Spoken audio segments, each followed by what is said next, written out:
Hi, I'm Phil Collin. I'm Joe Elliott. We're from Def Leppard, and this is Behind Our Hit, Pour Some Sugar on Me. Pour some sugar on me. Come on, find me up. Pour your sugar on me. I can't get enough, 'cause I'm hot and I'm sticky sweet. Pour Some Sugar on Me's initial seed was 1986, when we, the band, thought we had the album pretty much in the can, 11 tracks, mostly finished except for some vocals. And I was the only one in the studio at the time, and I was singing on one of the other tracks. When we took a break, and I picked up an acoustic guitar that was in the control room and started playing these 3-chord turnaround and singing this hook. And our producer, Mud Lang, who'd gone out to make a coffee or whatever, came back in and said, "What is that?" I genuinely always thought that he thought it was me goofing off on a Stones song or the Kinks or something. I said, "It's just this new idea that it's in my head, I was just messing with it." And he went, "Play it again." So I did, and he went, "Oh, I think we're going to have to do that." So, hey, the rest of the guys went away from the studio at the time. I said, "I don't think they're going to go for this." We'd been working on this album on and off for 2 years or so.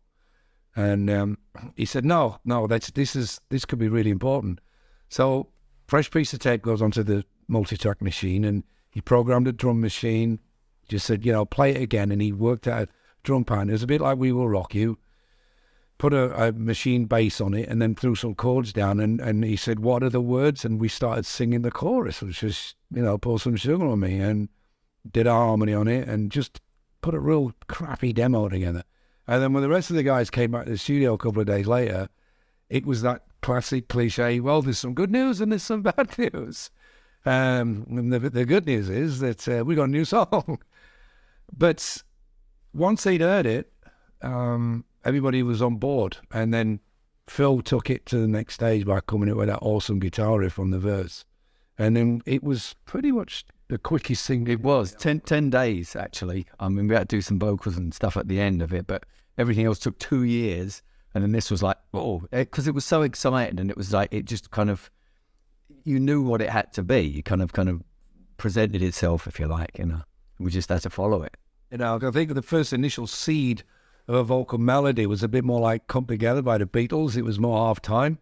And it's like, it's too slow, so we doubled up the vocal, which made the song appear just that little bit faster, but it kept that mid-tempo pace and made it such a great song for dancing to, which is how it actually took off in the States, because it was in those clubs. In Florida. Yeah, in Florida. It really was the perfect song, and people started requesting it because the girls were dancing so well to it.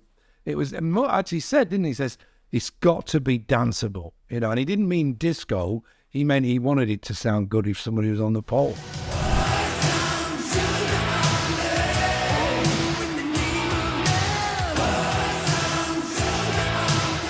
And it's always great to play because it is a fun song to do, but the audience response is always the most important thing, and it just goes down so well.